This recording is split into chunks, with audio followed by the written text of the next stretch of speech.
Le livre du ciel. Tome 15. J'ai passé les derniers jours dans une mer d'amertume. Parce que le bien-aimé Jésus me privait beaucoup de son aimable présence. Quand il se montrait, il le faisait en dedans de moi. Immergé dans une mer dont les vagues s'élevaient au-dessus de lui. Pour ne pas être suffoqué, il repoussait les vagues de sa main. D'un regard piteux, il me regardait et me demandait de l'aide, disant des choses comme « Ma fille, vois comment les vagues essaient de me noyer. Elles me noieraient si ce n'était de l'action de mon bras. Quelle sale époque qui provoque de telles conséquences. » Puis, il se cachait plus profondément en moi. Comme il m'était pénible de le voir dans cet état.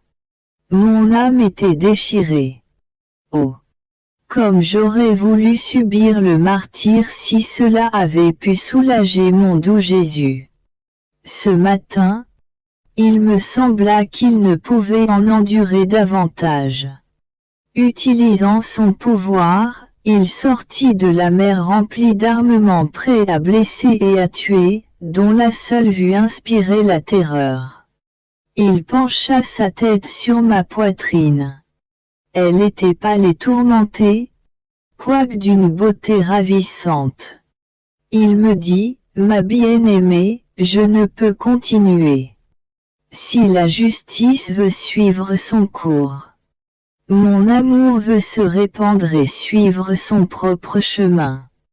Voilà pourquoi j'ai quitté cette mer terrible, dont les vagues sont formées des péchés des créatures, afin de donner libre cours à mon amour et d'accorder du soulagement à mon cœur, en compagnie de la petite fille de ma volonté. Tu ne peux, toi non plus, en faire davantage.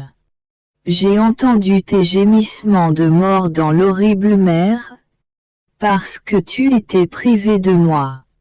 Alors, ignorant tous les autres, pour ainsi dire, j'ai accouru vers toi, pour me libérer de ce poids et pour te soulager par notre amour réciproque, te donnant ainsi une nouvelle vie.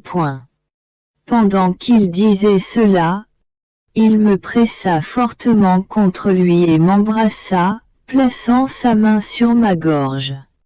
Comme s'il avait voulu me rassurer au sujet des souffrances qu'il m'avait données.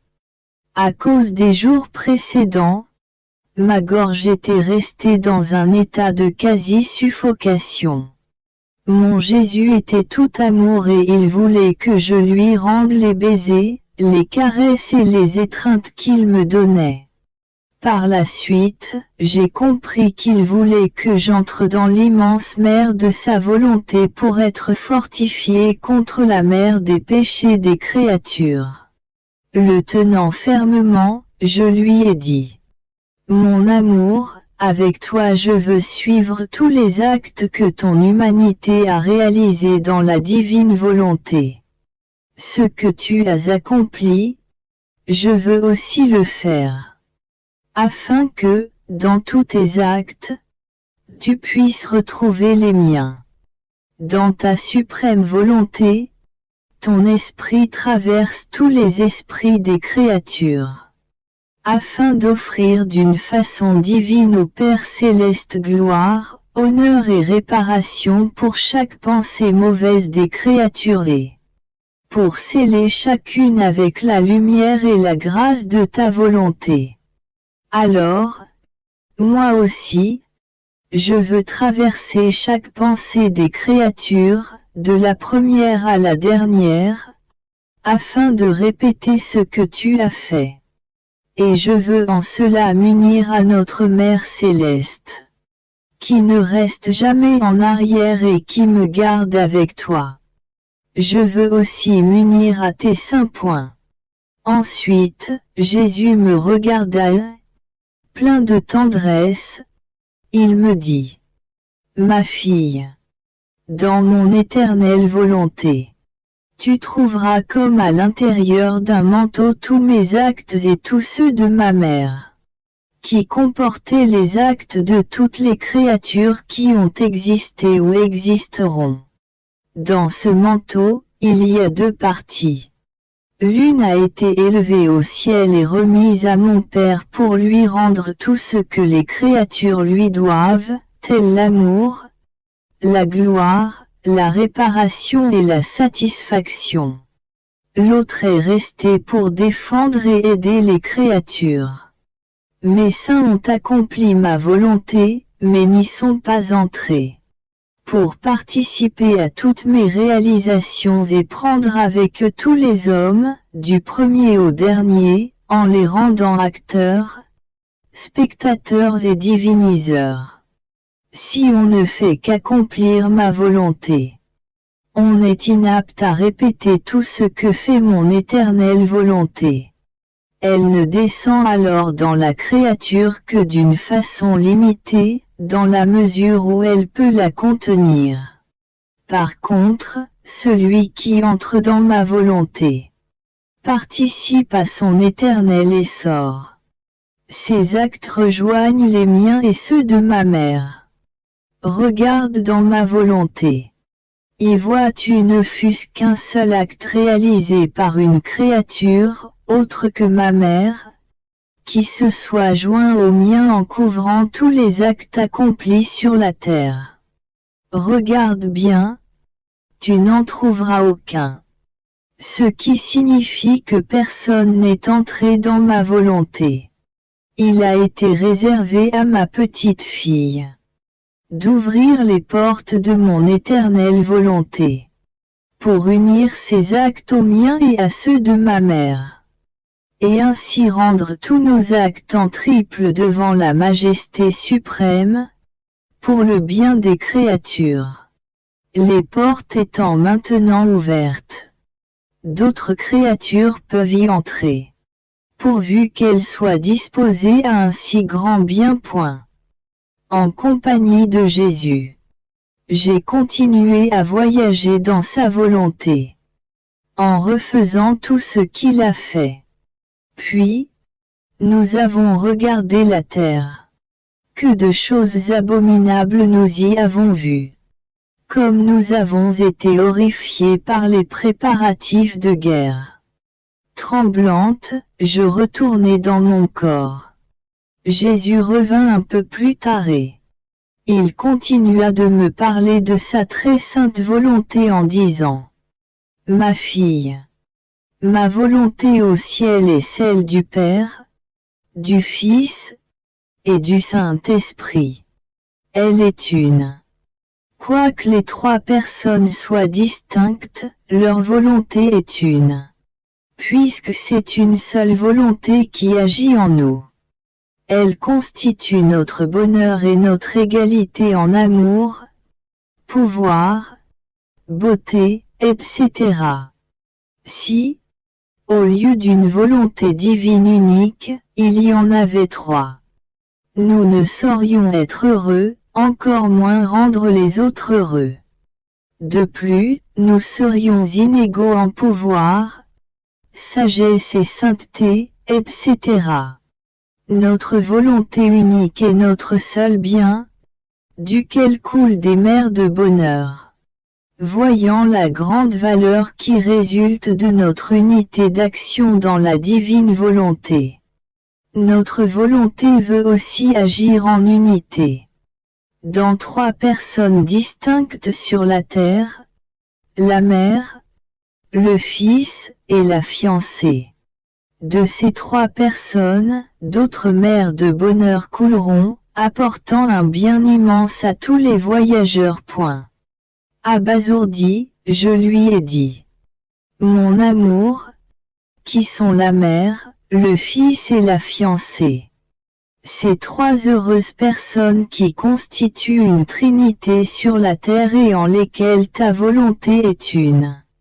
Il répondit: N'as-tu donc pas compris? Deux de ces personnes ont déjà assumé cet honneur, ma mère et moi-même. Moi qui suis le Verbe éternel, le Fils du Père éternel et le Fils de la Mère céleste. En vertu de mon incarnation dans son sein, je suis vraiment son Fils. La fiancée est la petite fille de ma volonté. Je suis au centre, ma mère est à ma droite et la fiancée à ma gauche.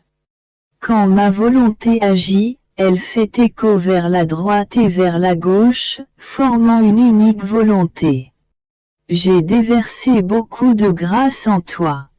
Je t'ai ouvert les portes de ma volonté, te révélant les secrets et les merveilles qu'elle comportait, ouvrant bien des voies vers toi afin que l'écho de ma volonté t'atteigne. En perdant ta propre volonté, tu dois vivre uniquement dans la mienne. N'es-tu pas heureuse? Je répondis. Merci, ô Jésus, et permets, je t'en supplie, que je suive toujours ta volonté. À cause de l'absence de mon doux Jésus, je me sentais comme morte. S'il bougeait à l'intérieur de moi, il se laissait voir dans cette horrible mer de péché des créatures. Incapable de subir cela plus longtemps, j'ai gémi fortement et à haute voix. Ébranlé, Jésus sortit de cette mer, me tenant fermement, il me dit: Ma fille, qu'est-ce qui ne va pas? J'ai entendu tes gémissements. J'ai tout laissé de côté pour venir à ton aide. Sois patiente. Toi et moi nous mourrons pour le bien de l'humanité qui se noie dans la mer des péchés, quoique l'amour nous soutienne et nous empêche de mourir. Comme il disait cela, il sembla que les vagues de cette mer nous submergeaient tous les deux. Comment décrire cette souffrance? Comme, dans ces vagues, je pouvais voir des préparatifs de guerre, j'ai dit à Jésus: Mon amour, qui sait combien de temps durera cette deuxième guerre? Si la première a duré si longtemps, qu'en sera-t-il de la seconde qui paraît devoir être encore plus dévastatrice? Angoissé, Jésus me dit: Elle sera certainement plus destructrice, mais elle ne sera pas aussi longue parce que j'enverrai des châtiments du ciel qui abrégeront ceux de la terre. Par conséquent, prions. Quant à toi, ne quitte jamais ma volonté. Je me sentais heureuse. Très tôt, mon doux Jésus se manifesta et il me dit: Courage, ma fille. Sois fidèle et toujours attentive. Parce que la fidélité et l'attention stabilisent l'âme et lui donnent une paix et un contrôle parfait, de sorte qu'elle parvient à ce qu'elle veut. La personne qui vit dans ma volonté est comme le soleil, qui ne change jamais et qui reste constant dans sa production de lumière et de chaleur. Il ne fait pas une chose aujourd'hui et une autre demain. Il est toujours fidèle à sa mission. Bien que son action soit une, il en résulte une quantité innombrable de bienfaits pour la terre. S'il trouve une fleur qui n'est pas ouverte, il l'ouvre et lui donne couleur et parfum. S'il trouve un fruit qui n'est pas mûr, il le mûrit et l'adoucit. S'il trouve des champs verts, il les rend d'or. S'il trouve de l'air pollué, il le purifie par les baisers de sa lumière. En somme, le soleil donne à chaque chose ce dont elle a besoin pour son existence, afin qu'elle puisse produire ce que Dieu a prévu pour elle. Par sa fidélité et sa constance, le soleil accomplit la divine volonté sur toutes les choses créées. Oh! S'il n'était pas toujours fidèle à envoyer sa lumière, quelle confusion régnerait sur la terre! l'homme ne saurait pas comment gérer ses champs et ses récoltes. Il dirait, si le soleil ne me fournit pas sa lumière et sa chaleur, je ne saurai pas quand il y aura une récolte ou quand les fruits seront mûrs. Il en va ainsi pour l'âme fidèle et attentive qui vit dans ma volonté. Son agir est un, mais ses effets sont innombrables. À l'inverse, si l'âme est inconstante et distraite, ni toi ni moi ne pouvons prédire ce qu'elle produira. Point.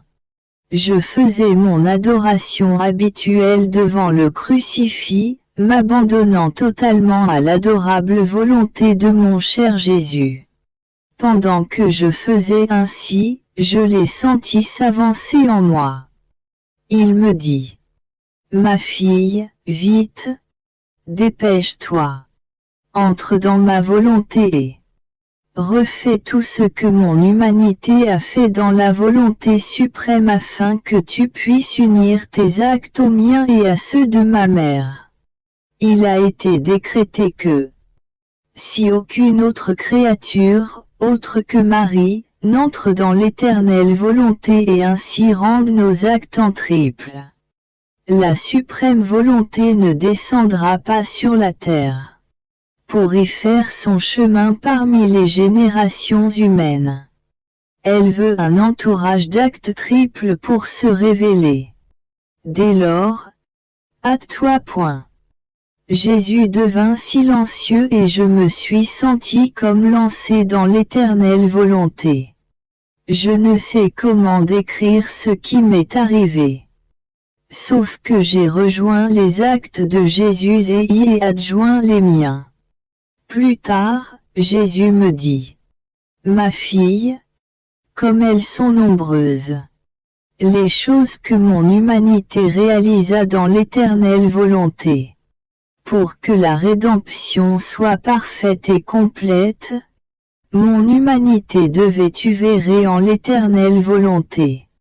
Si mes actes n'avaient pas été accomplis en elle, ils auraient été limités et finis.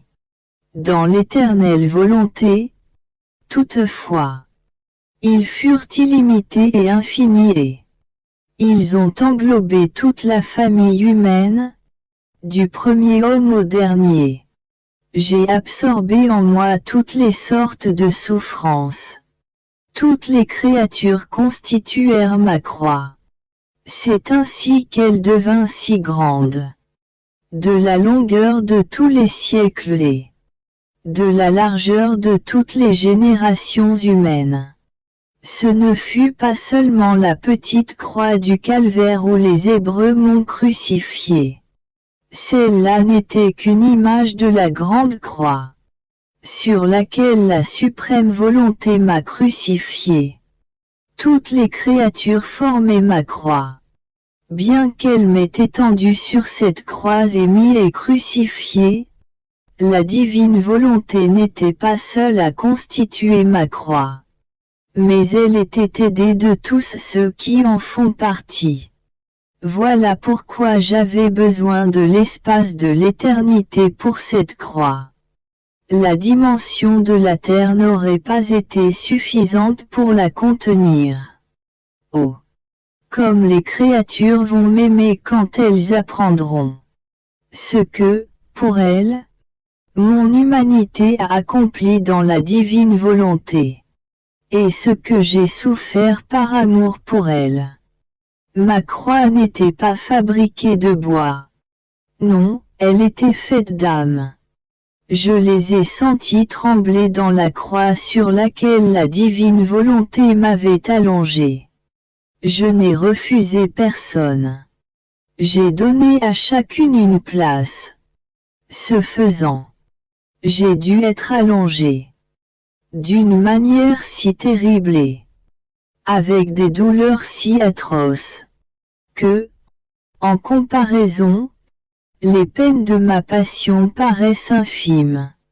Ainsi donc, dépêche-toi, afin que ma volonté puisse révéler tout ce que l'éternelle volonté a réalisé dans mon humanité.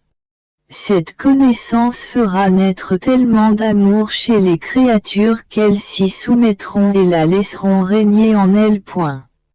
Pendant qu'il disait cela, il montra tant de tendresse et d'amour que, étonné, je lui ai dit: Mon amour, pourquoi montres-tu tant d'amour quand tu parles de ta volonté? À cause de ce grand amour, il me semble que tu veuilles créer d'autres toi-même. Quand tu parles d'autre chose, pourquoi ne démontres-tu pas cet excès d'amour? Jésus poursuivit: Ma fille, veux-tu savoir pourquoi? Lorsque je parle de ma volonté pour la révéler à des créatures, je désire infuser en elles ma divinité et ainsi créer d'autres moi-même. Mon amour se déploie à l'extrême à cette fin. J'aime les créatures comme moi-même. Voilà pourquoi, quand je parle de ma volonté, mon amour semble sortir de ses limites, pour former l'assise de ma volonté dans le cœur des créatures. Quand je parle d'autre chose, ce sont mes vertus que j'infuse. J'aime alors la créature en tant que son créateur, son père, son rédempteur, son maître, son médecin, etc. Ce n'est pas la même exubérance d'amour que lorsque je veux créer d'autres moi-même. J'étais très troublé à l'idée que mon état pouvait être une grande illusion.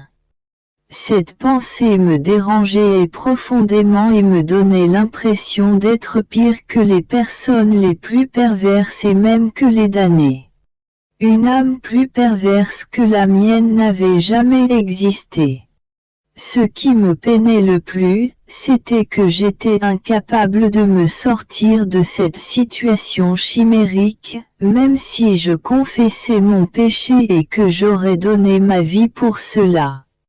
J'invoquais ardemment la bonté et la miséricorde infinie de Jésus à cet effet, moi étant l'âme la plus mauvaise de toutes. Après que la tempête se fut apaisée, mon cher Jésus m'apparut et je lui dis: Mon bien-aimé Jésus, quelle mauvaise pensée que celle-là! Oh! Ne me permets pas d'être aussi perverse. Laisse-moi plutôt mourir, que de permettre que je t'offense par le plus vilain des vices, la tromperie.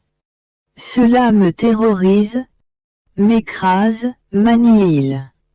M'arrache de tes bras très doux et me place sous les pieds de tous, même des damnés.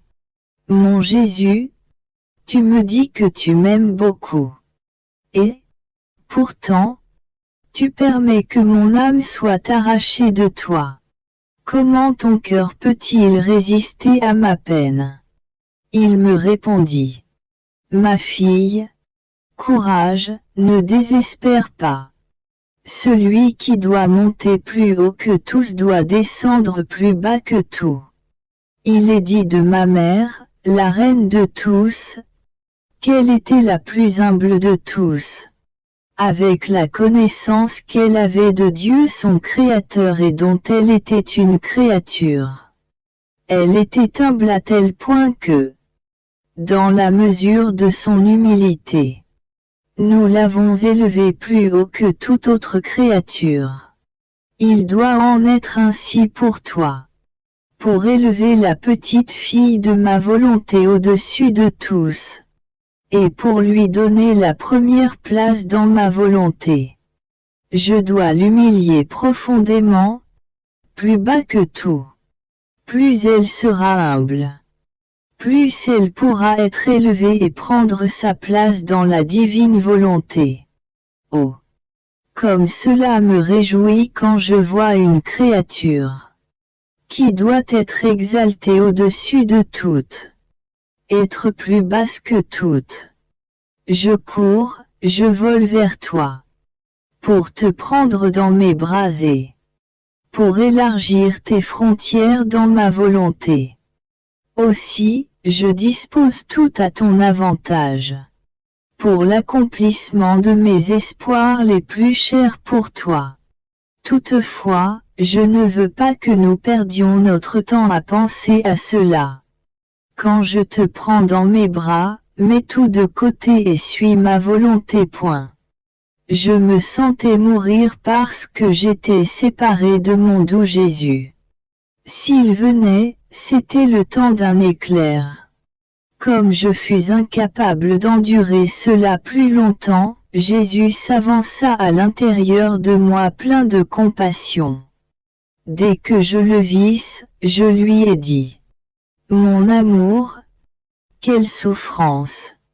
Sans toi, je me sens mourir, mais d'une mort dont je ne meurs pas véritablement, ce qui est plus pénible que la mort elle-même. Je ne sais comment la bonté de ton cœur peut supporter que je demeure ainsi seul et dans cet état de mort continuelle à cause de toi. Il me dit: Ma fille, ne perds pas courage. Tu n'es pas seule à souffrir cette peine. Parce que je l'ai éprouvée avant toi. Ainsi que ma chère mère. Oh! Ma peine était pire que la tienne. Que de fois mon humanité gémissante se sentit seule.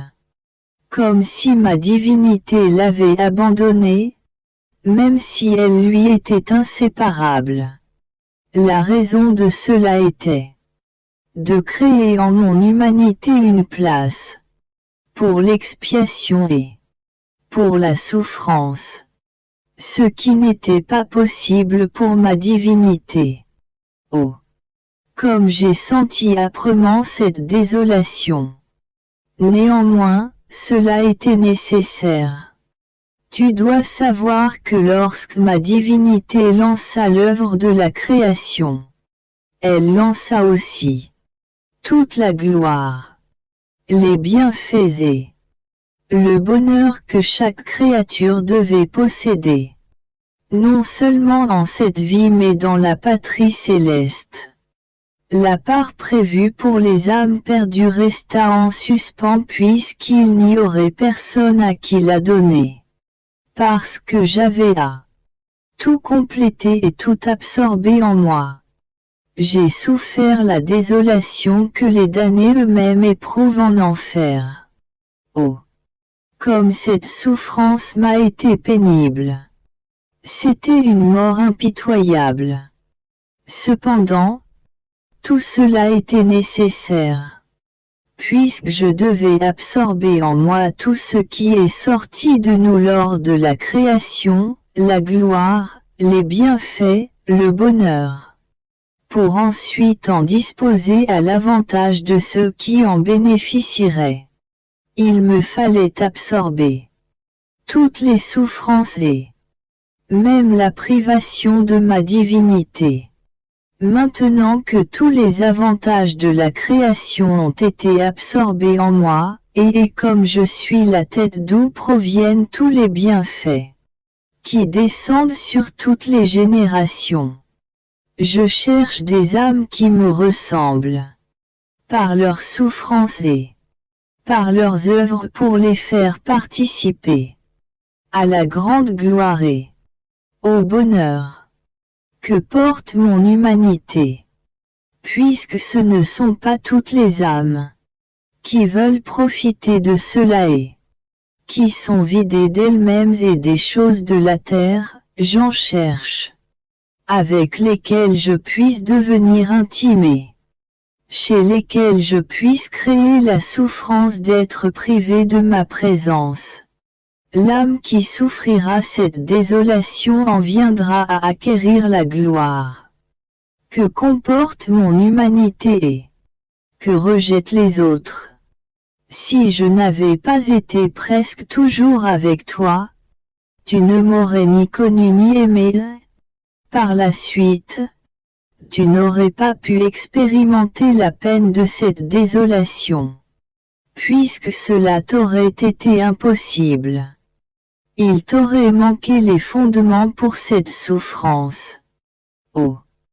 Combien d'âmes sont séparées de moi et même mortes. Ces âmes sont tristes si elles sont privées d'un petit plaisir ou de quelque autre velléité. Toutefois, pour ce qui est de la privation de moi, elles n'en ressentent pas un soupçon de regret. Elles n'y accordent pas même une pensée. Par conséquent, ta souffrance devrait te consoler parce qu'elle est un signe certain que je suis venu à toi, que tu Madame connais, que ton Jésus veut t'accorder la gloire, les bienfaits et le bonheur que les autres rejettent point. Je m'abandonnai complètement à la très sainte volonté de mon doux Jésus. Ressentant un grand brisement de cœur à cause de son absence, je pensai en moi-même. Pour quelle raison m'a-t-il tant parlé de son éternelle volonté si, maintenant, il m'abandonne? En effet, ces paroles ont percé mon cœur et l'ont mis en lambeaux. Quoique je suis résigné et que j'ai embrassé ces vives blessures ainsi que la main qui m'a transpercé, j'ai la sensation très nette que tout est terminé pour moi. Pendant que j'entretenais ces pensées, mon doux Jésus bougea en moi. Mettant ses bras autour de mon cou, il me dit: ma fille, ne crains pas. Rien n'est fini entre toi et moi. Ton Jésus est toujours ton Jésus. Ce qui attache l'âme le plus fortement à moi, c'est la perte de sa volonté dans la mienne. Comment pourrais-je t'abandonner? En te parlant tant de ma volonté, j'ai établi beaucoup de liens indissolubles entre toi et moi. Mon éternelle volonté attache ta petite volonté à la mienne à chaque mot que je t'adresse. Tu devrais savoir que, en créant l'homme, c'était notre intention qu'il vive dans notre volonté et qu'il prenne ainsi ce qui est à nous et vive de nos moyens, changeant en autant d'actes divins les actes humains qu'il accomplirait. Mais l'homme a voulu vivre dans sa propre volonté, par ses propres moyens et, dès lors, il s'est exilé lui-même de sa véritable patrie et de tous les bienfaits qu'elle comporte. Ainsi, mes immenses bienfaits sont restés sans héritier, personne ne s'en étant prévalu. En conséquence, mon humanité a pris la place de l'homme et a assumé tous ses bienfaits en vivant chaque instant dans l'éternelle volonté. À sa naissance, pendant sa croissance, lors de ses travaux et à sa mort, mon humanité est toujours demeurée rattachée aux éternels baisers de la volonté suprême. Ainsi, il a pris possession de tous les bienfaits que l'homme ingrat avait refusés. Ma fille, mon infinie sagesse t'a abondamment parlé de ma volonté. Pas seulement pour t'informer, mais aussi pour te faire vivre en elle et pour te faire prendre possession de ses bienfaits. Mon humanité a tout accompli et pris possession de tout, pas seulement pour elle mais aussi pour tous ses frères. J'ai attendu bien des siècles, de nombreuses générations ont passé, et j'attendrai encore, mais l'homme doit revenir vers moi. Sur les ailes de ma volonté d'où il provient. Sois la première arrivée. Mes paroles t'incitent à prendre possession de ces choses et à former des chaînes qui te lient indissolublement à ma volonté. Je pensais aux souffrances de ma Mère céleste. Se mouvant en moi, mon doux Jésus me dit: ma fille, je suis le roi des douleurs. Étant à la fois homme et Dieu, je devais tout centrer en moi afin d'avoir la primauté sur toute chose, même sur les souffrances. Les souffrances de ma mère étaient les réverbérations des miennes. Et, ainsi, elle a participé à toutes mes souffrances. Ces souffrances étaient telles qu'elle se sentait mourir à chaque réverbération, mais l'amour la soutenait et la gardait en vie. C'est ainsi qu'elle est la reine des douleurs. Pendant qu'il disait cela, j'ai cru voir ma Mère céleste devant Jésus. Les souffrances et le cœur transpercé de Jésus étaient réfléchis dans le cœur de la reine des douleurs. C'étaient comme des épées qui traversaient son cœur. Ces épées étaient scellées par des fiats de lumière qui l'inondaient complètement de lumière. Ces fiats, d'une lumière resplendissante, la couvraient d'une telle gloire que les mots ne peuvent le décrire. Jésus dit: Ce ne furent pas les douleurs qui firent de ma mère la reine des douleurs et la firent briller d'une telle gloire, mais mon fiat omnipotent qui était joint à chacun de ses actes et chacune de ses douleurs. Mon fiat était la vie de chacune de ses peines et l'acte premier formant les épées et leur donnant l'intensité nécessaire de souffrance. Il pouvait infuser dans son cœur transpercer autant de souffrance qu'il le voulait, ajoutant blessure sur blessure, peine sur peine, sans rencontrer la moindre résistance. Je me suis senti honoré de devenir la vie de chacun de ses battements de cœur. Mon fiat lui donna une gloire complète et l'établit reine légitime et véritable. Quelles sont les âmes en lesquelles je peux déposer les réverbérations de mes souffrances et de ma vie? Ce sont celles qui sont habitées par mon fiat. Elles absorbent en elles mes réverbérations et je suis généreux en les faisant participer à tout ce que ma volonté réalise en moi. J'attends les âmes dans ma volonté, prêt à leur accorder une gloire complète pour tous leurs actes et toutes leurs peines. En dehors de ma volonté, cependant, je ne reconnais pas les actes ou les souffrances des âmes. Je pourrais leur dire, je n'ai rien à vous donner. Quelle volonté vous animait dans vos actes et vos souffrances? Cherchez là votre récompense. Faire le bien et souffrir sans référence à ma volonté n'est que misérable esclavage. Seulement ma volonté accorde une véritable domination, une vraie vertu, une véritable gloire, pouvant transformer ce qui est humain en divin. Après la communion, mon doux Jésus m'apparut. Dès que je le vis, je me précipitai à ses pieds pour les embrasser. Il me dit: Ma fille, viens dans mes bras et même dans mon cœur. Je me cache dans l'Eucharistie pour ne pas susciter la crainte.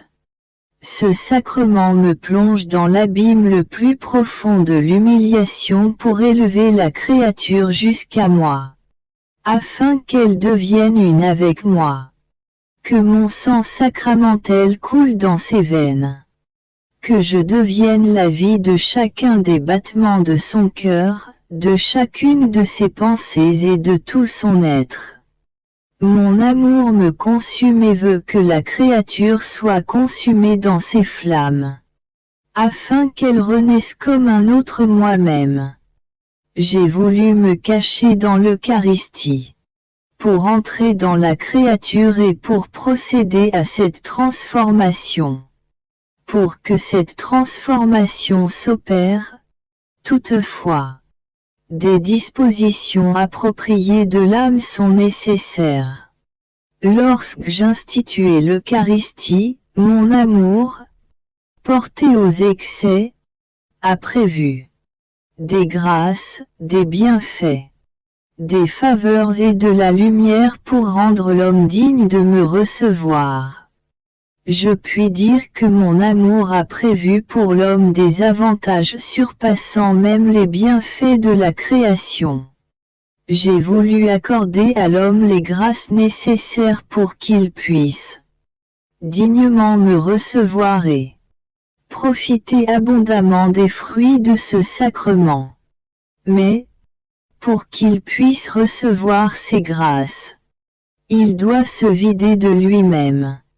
Il doit avoir la haine du péché et le désir de me recevoir. Mes cadeaux ne descendent pas dans la pourriture ou la boue.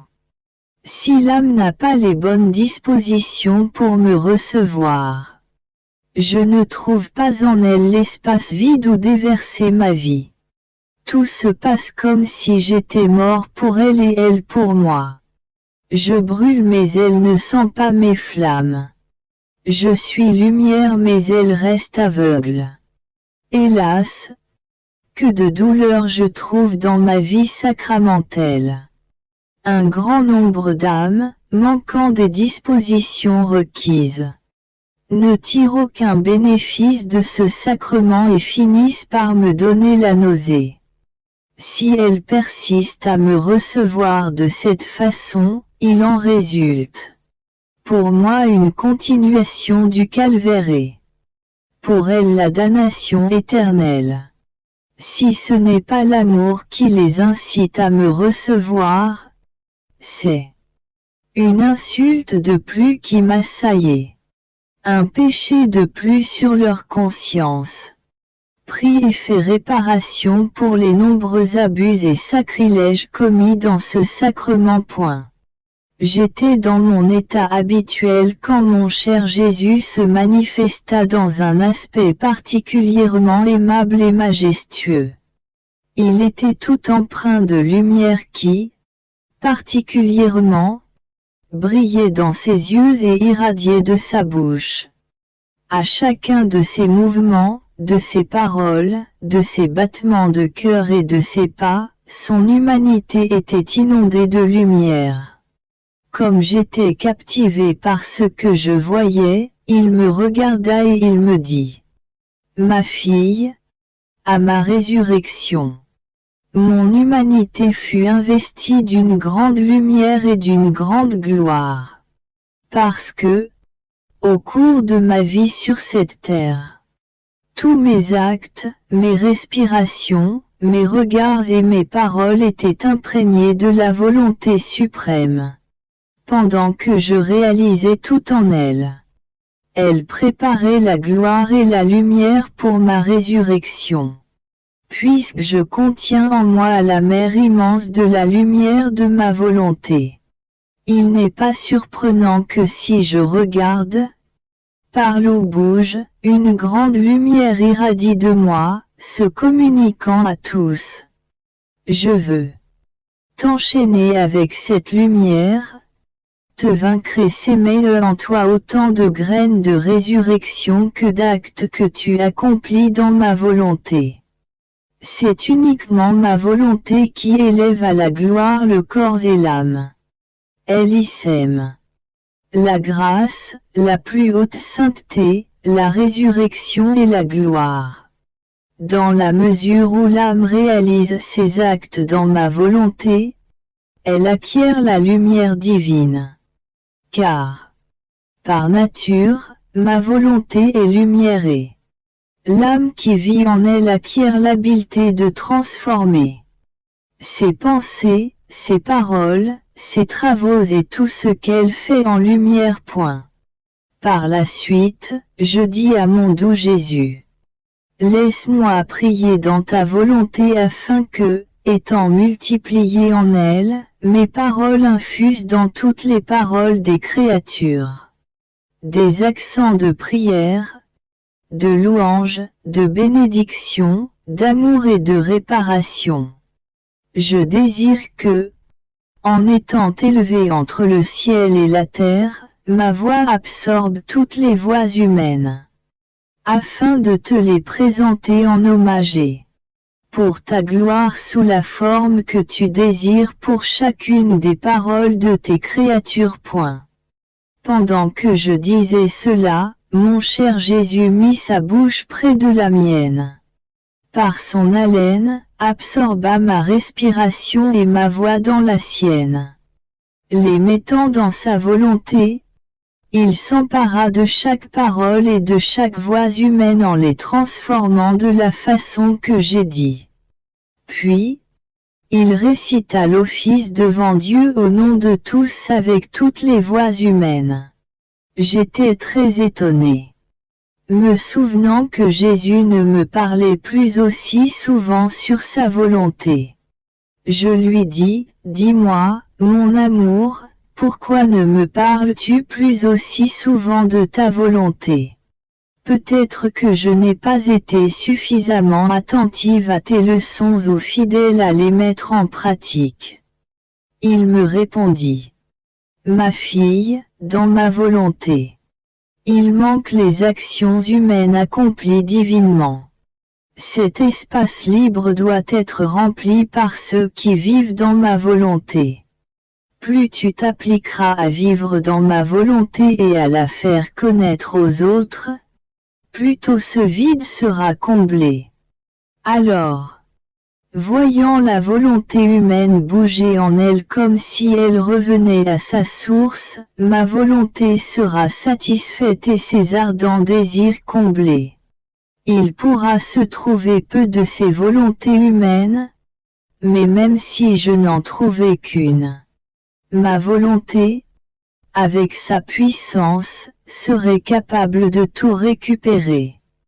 Il faut une volonté humaine, entrant dans ma volonté et accomplissant tout ce que les autres négligent.